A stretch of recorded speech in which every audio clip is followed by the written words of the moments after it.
suvikõrvitsat on ju praegu palju üle, nii et teeme suvikõrvitsa pihve. Eelmine kord porgandi ja halloumi-pihvid tulid nii hästi välja, et proovin nüüd suvikõrvitsadega, sest no tõesti suvikõrvitsat on maru palju. Ja ema muudkui toob juurde. Suvikõrvits on väga-väga vesine, nii et paneme selle siia kaussi, siia soola peale ja nii kaua kui ülejäänud asju ette valmistame, siis laseme sellel suvikõrvitsal siin vedeliku välja lasta. Siis riiviks ühe halloumipaki kaussi.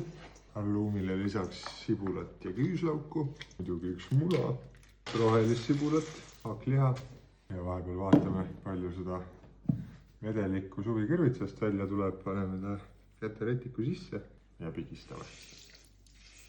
Voolab küll, see kotletitannas läheks küll väga vedelaks, kui terve selle vedeliku siia sisse jätaks. Ja paneme selle suvikõrvitsakese ka siia pläraki sisse. Ma kuidagi hullult seda maitsetama ei hakkagi, panen veits suitsusoola ja pihvart ka.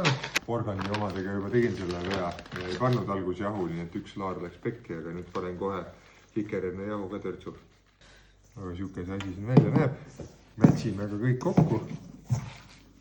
No ja siuke ta enam-vähem võiks olla, ma eeldan. Ajame ka panni kuumaks. Nagu ma ütlesin, siis oliivia on kindel minu valik.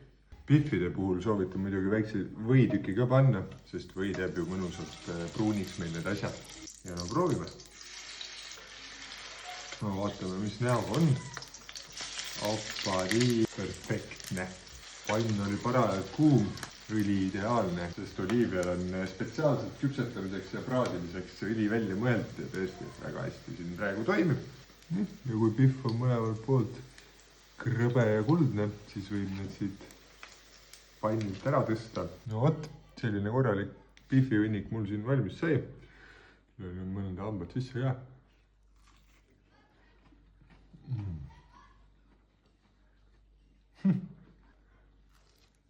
Lihtne, kiire, mega maitsev. Usun, et isegi lapsed söövad. Ja tisu!